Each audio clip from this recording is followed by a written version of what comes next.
Hey guys, welcome back to the channel. Today we're going to be going over chapter 25 of the American Pageant titled America Moves to the City from 1865 to 1900. As always, we're going to be using the 16th edition of the American Pageant. If you have an earlier or a later edition or a completely different textbook, don't worry about it, the content's going to be the same. To start off, here are the key concepts for this chapter. These are located at the beginning of every chapter in the American Pageant. I know I say this every time, but really try to take the time to match the key terms to the key concepts here because it'll be super helpful for when you're preparing for the AP exam, and it'll help you organize key concepts based on subtopics, eras, and generally just important eras that you need to know about. So I definitely recommend categorizing it this way because it'll save you a lot of time when you're doing AP exam prep.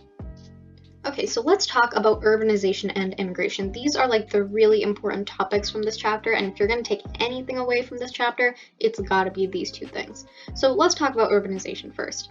You're going to see that as the national economy shifts away from agriculture to more manufacturing and industrial capacities, most Americans are going to be living in cities by 1900. So there is an explosion in urbanization, meaning people living in the city, and this is mirrored in other international cities. So because people aren't relying on agriculture, they don't want to work in rural areas anymore. They want to get a factory job, a manufacturing job. So to do that, they need to go to the north and typically to any type of city. So as long as they're living in the city, they're going to be able to find some factory work or like just manufacturing work in general. And this is really why urbanization is going to explode during this time. And keep in mind that the railroad also facilitates this because people are able to move from the west or the south to these big cities. And with this explosion in urbanization comes overpopulation of cities, inevitably. And with more people living in, 1 square foot, there's obviously going to be hygienic concerns, unsanitary conditions, and generally an easier way to spread disease because there are so many people. So to solve this problem, in 1885, Lewis Sullivan builds the first skyscraper, allowing more people to be packed into a smaller space. So as the building gets taller, more people are able to occupy these city areas. And this really creates the idea that form follows function, that building a certain structure a certain way will allow it to function in a certain way and sort of determines how it functions. That last part isn't super important that you know, but it's definitely like an interesting idea. Another result of urbanization was the creation of mass transit lines, making these cities known as streetcar cities. So essentially these are creating really large cities with multiple districts for neighborhoods, business, industry, all of the different sectors, and each of them have their own defined space within an area. In most cases, neighborhoods were naturally separated by race and class. It wasn't like they were purposefully segregated. Obviously that comes a bit in the future, but it does happen sort of organically. You should also know that there is a lot of technological innovation. New inventions like electricity and indoor plumbing are also going to attract people to the city. However, some city dwellers, like immigrants, were often too poor to afford these luxuries and lived in subpar conditions. So most people are coming to the cities because they know that they're going to be guaranteed some type of factory or manufacturing job. However, what they don't realize is, even though there is some promise of these really amazing new technologies, it's mostly reserved for the wealthier classes. These amenities are not accessible to everyone just yet because they're so new. Immigrants also turned to political machines for welfare services like clothing, basic housing in the slums, jobs, all of that, and this led to some corruption, as we saw with Boss Tweed and Tammany Hall in New York. This was a couple chapters back, you probably remember it, but Boss Tweed essentially scammed New York taxpayers out of a lot of money, and he was exposed by Thomas Nast. Hopefully that all rings a bell. But ultimately, immigrants are definitely going to be exploited during this era. The one really important takeaway from this chapter is that the cities are going to physically showcase the growing wealth disparity, which will eventually lead to reform movements in the future. And I'll talk more about this later, but ultimately we're going to see that the city is not all bad, but also not all good. Some people are going to live really luxuriously, as we talked about in the last bullet point. Some people are going to have electricity and indoor plumbing, and they're going to be captains of industry and living well, while the poor, the masses generally, are going to be in subpar, unhygienic conditions, living with like large families in a single room. It's going to be absolutely horrible for them, and this will inspire reforms in the future. So let's talk more about immigrants, specifically the new immigrants. These are the European immigrants who are emigrating to the US, primarily populating the cities. So I'll talk more about the old versus the new immigrants in the next slide, but this is definitely like a key term you should know about. The people who are coming to the US during the industrialization era are generally known as new immigrants, and they have certain similarities and differences compared to the older immigrants. So you see this in their push factors, the reasons why they left Europe. This was mostly due to overpopulation, a lack of jobs, and the persecution of racial and ethnic minorities. It wasn't a safe place for some of these people to be. But they were also attracted to some aspects of America. These were the pull factors, things that were bringing them in. America had political and religious freedom. It had more economic opportunities. It had the ability to move up the social ladder and achieve a higher status and better quality of life, and ultimately the amenities and luxuries these immigrants so desired, like electricity and indoor plumbing. So overall, immigrants will generally be in love with America. They love this idea of, oh, well, if I work hard enough, then I'll move up the social ladder and I'll get all of these luxuries and it will be an amazing life. And that's understandable because obviously their life in Europe, where they were coming from, was probably pretty miserable. But now that they're in America, they're going to see that it's not all that it's cut out to be. It's definitely better, but not the best. But let's talk more about specifically the differences between these new immigrants and the older immigrants. So the older immigrants, they tended to be from Northern and Western Europe and were mostly Protestant. They were literate, skilled, they had some money, and they were willing to assimilate with the American culture. They were willing to give up some of the cultural norms from their society to sort of assimilate into American society and took up some of those norms. They also came from mostly democratic countries, which immediately meant that they had some common ground with the US. So they were sort of already familiar with how the political systems were working, and they were able to further assimilate into American society pretty fine. There weren't really too many conflicts other than nativists saying that there shouldn't be any immigrants and just in general being xenophobic. However, new immigrants who came in between 1880 and 1920 were the complete opposite. They came from Southern and Eastern Europe.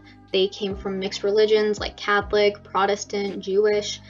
They were illiterate, unskilled, they had no money to their name, and they were resistant to assimilation into America.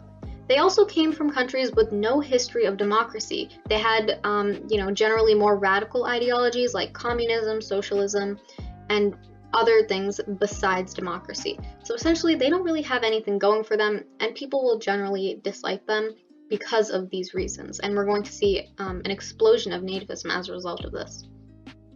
But keep in mind, these new immigrants brought in their culture, their values, their norms, and these soon became incorporated into the cities where they were populating. So you're going to see a growth in Hebrew schools, Greek restaurants, foreign language newspapers, all of that. And this is going to further the idea of America as a melting pot of people, where literally anyone in the world can come to America and feel welcomed and feel like they have a community that they can be supported by. Aside from immigrants, you should definitely know about religion, specifically liberal Protestants. And this was a group formed in response to the lack of religious appeal in the cities, and it adapted certain aspects of religion to be applicable in the modern culture and big city life. They also embraced new scientific doctrines, interlacing them with traditional Christian values. However, this proved to be especially difficult for Darwin's theory of evolution, because this ended up splitting people into like two groups of thought. So one refused to accept evolution and believed God was the almighty creator, while the other completely refused the historical teachings of the Bible and feared that the people who rejected evolution or the evolutionary theory would harm education. And they are going to, as we're going to see a bit later. Maybe not this chapter, but very soon. So definitely important to keep that in mind. Aside from that, liberal Protestants are also known to inspire urban reform. They present an idea known as the social gospel, which said that churches and Christians have a moral responsibility to help resolve urban poverty. So essentially they're saying that we need to help people in this poor state, otherwise we aren't going to advance as a community. And obviously we talked about social Darwinists who don't want to help anybody. They think that it's a waste of money trying to help the poor get educated. But the social gospel is saying that it's a religious priority to help people in impoverished states. And they're going to specifically help immigrants because they tend to be of the poorest classes. Speaking of urban reforms, one super important person you need to know about is Jane Addams. She was a prominent activist in the settlement house movement, and she established Hull House in 1889, which provided social services to the poor and facilitated assimilation of immigrants by providing English lessons, counseling, and a daycare for working mothers. So they're essentially trying to make city life a bit more manageable, if not livable, because they know it's difficult, especially for the working classes, especially for the poor, and with their unhygienic, living conditions. So they're going to take what they know about, in general, like people living in the cities, and they're going to write reports on it, how bad the conditions are, how they need to be improved, in hopes of inspiring reform. Okay, so let's move on to the last slide about immigration and urbanization. After I talk about immigration a little bit, I'm going to move on to some of the other stuff in this chapter, so just keep that in mind. Really, all you need to know is that a new wave of nativism is going to accompany the arrival of the new immigrants. There's going to be a lot of xenophobic sentiment, and people don't want immigrants coming in. And there are a lot of reasons for why they were disliked. For one, nativists felt like America has become a dumping ground instead of a melting pot. And really, they're just worried, I guess, that anyone is going to come in and they might be outvoted. So obviously, immigrants are going to favor the political party that helps them, gives them basic welfare services, and nativists feel like they're going to be outvoted because of this. They were also disliked in the labor movement because labor unions found it difficult to incorporate immigrants into unions. They often didn't speak the same language because obviously the immigrants were illiterate, and they just didn't really have anything to connect them. They also could serve as the employer's backup workers during a strike, which would obviously defeat the purpose of a strike. So we talked about this in the last chapter too, how if an employer knows that there are immigrants who are willing to take on the jobs of these striking workers, obviously they're not going to give in to the striking workers' demands, and they're just going to hire the immigrants, and this will obviously cause resentment between the striking workers and immigrants. And you're going to see the first nationwide restrictive immigration law that's really restricting immigration on the basis of ethnicity with the Chinese Exclusion Act of 1882. I talked about this before, so definitely go back to one of my previous videos if you need a refresher, but basically it just prohibited immigration from parts of Asia, specifically China. Okay, so let's switch gears now and talk a little bit about the changes in the education system that we're going to see during this time. For one, public tax-supported schools are going to become more popular after people realize that a free government can't exist if people are ignorant. People need to be somewhat educated about the issues that society is facing and need to make, educated decisions about it. Education is now considered a birthright and allows for greater protections against child labor. Because remember, especially when the industrialization era was first starting out, children were really just a means of making more money because when you had children and then they got to a certain age, they would be able to work in the factories and they wouldn't even really get an education most of the time because people wouldn't be able to afford putting their children in school. So instead, they sent them to the factory.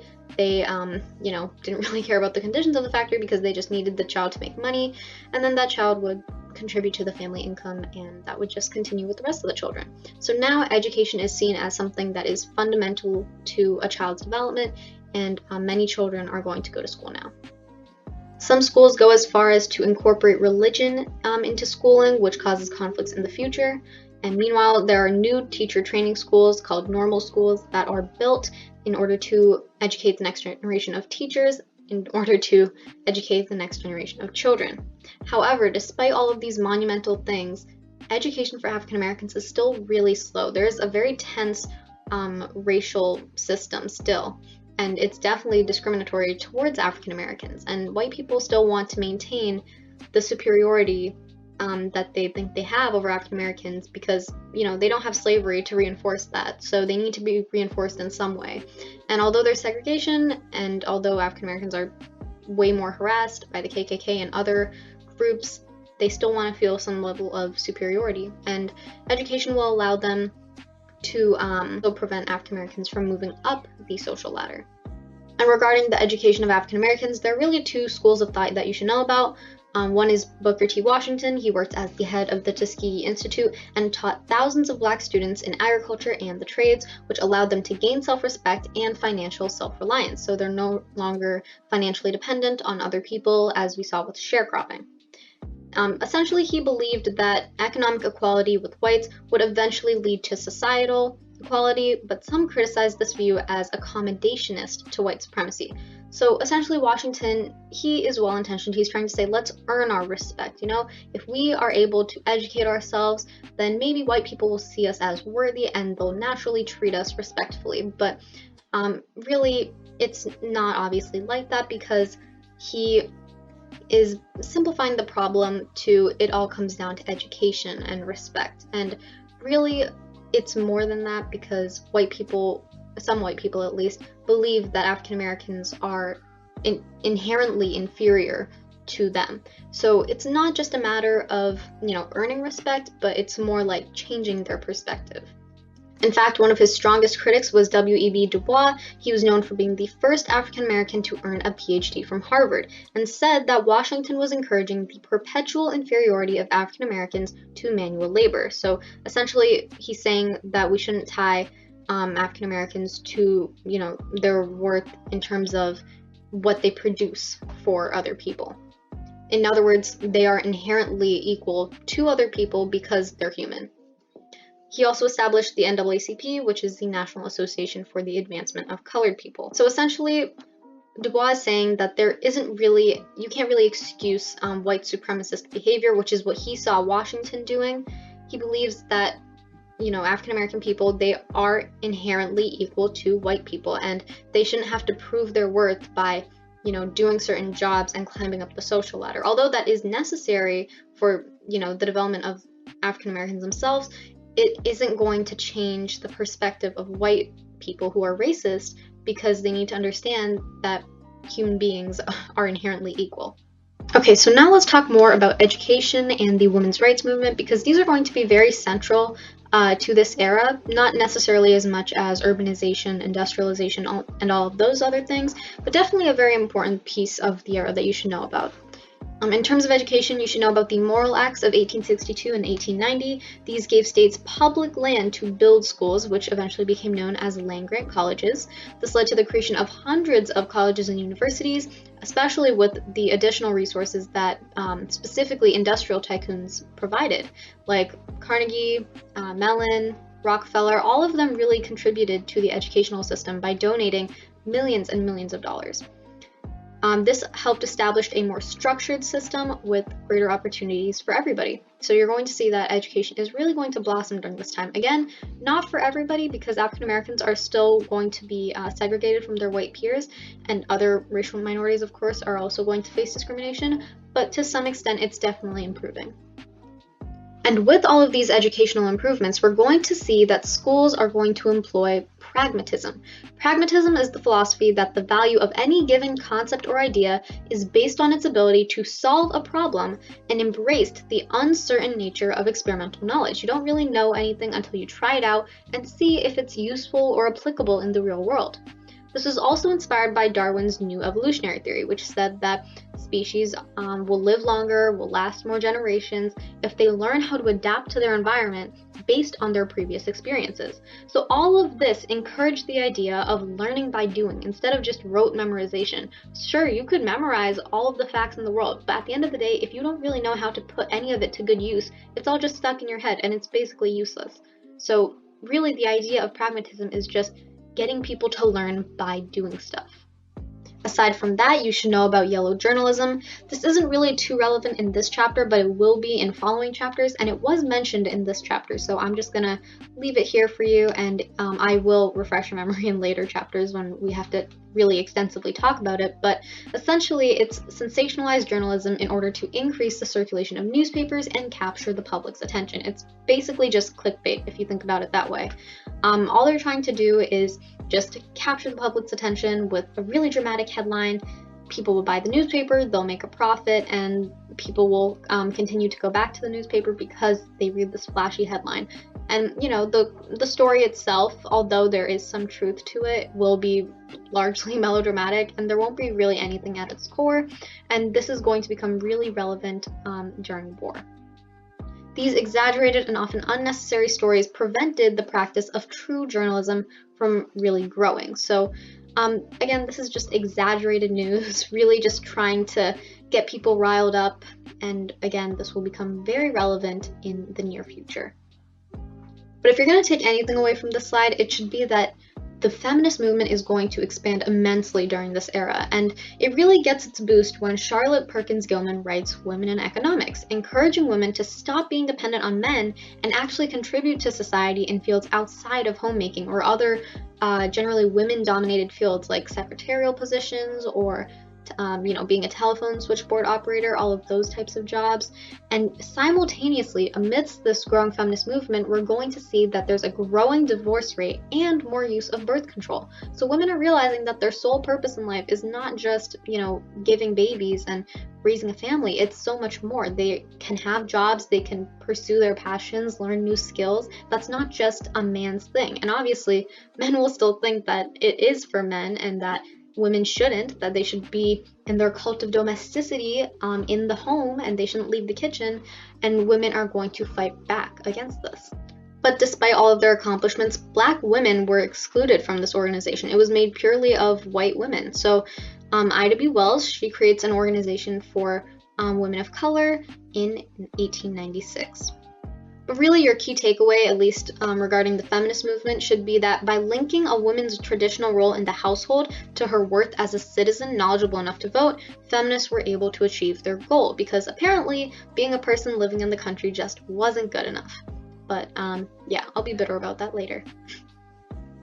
Okay, and finally, let's talk about the other movements during this time. Specifically art and literature, because it is mentioned in the textbook, and they could make for some really nice outside information, but it definitely isn't mandatory that you know these things. But first, let's talk about the WCTU. This was the Women's Christian Temperance Union, and it was created in 1874. Essentially, this was a group of mostly women who wanted to reduce the influence of alcohol on society. They believed alcohol was going to destroy society because men would drink alcohol, they wouldn't do their jobs, they would get fired, they would be sitting at home, not making money for the family, and it would just separate families and destroy home life. And really one of the most notable figures from this group is Carrie Nation. She went through taverns and smashed beer bottles with an axe. And look, I know the gif is a chainsaw, but it's the same vibe, same chaotic energy. And really, ultimately, this group only accomplished nominal reform until about the 18th Amendment, which obviously prohibited nationwide drinking. All alcohol was banned, and I will talk about this more later, but I just think this entire situation is hilarious. Although the women are, of course, well-intentioned to some extent, I think this group is just hilarious. Okay, so now let's really get into the post-war fiction of the era, specifically, just general different types of literature. And really, this part of the slide isn't super important to know about. It shouldn't be seared into your brain. It would be nice to have as outside knowledge, just if you have the extra brain space, sure. Memorize all of the stuff about literature and art, because it could add just a little bit of sophistication to a DBQ or an LEQ, but it's definitely not the most important thing from this chapter, or really on the AP exam as a whole, so take this with a grain of salt, I suppose.